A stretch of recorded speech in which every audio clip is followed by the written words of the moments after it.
থাম থাম, এই কোথায় যাচ্ছিস শালা ভিখিরি? না না দাদা, আপনি আমাকে ভুল বুঝছেন।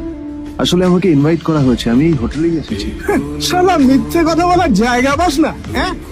মিথ্যে কথা বলার আগে নিজের চেহারাটা তো দেখতিস। এটা একটা প্রাইম হোটেল, বুঝেছিস? এখানে সব শহরের বড় বড় লোকেরা তাদের বড় বড় গাড়ি নিয়ে আসে। শালা তোর মতো একটা ভিখিরি একটা ফ্যাট কাটে আওয়াজ বের করা বাইক নিয়ে চলে এসেছিস, আর আমি তোকে ঢুকতে দেবো? না দাদা, যা, invite এই যে, শুনুন, শুনুন না, আরে, চল আমাকে একবার ঢুকতে দিন আমাকে। আরে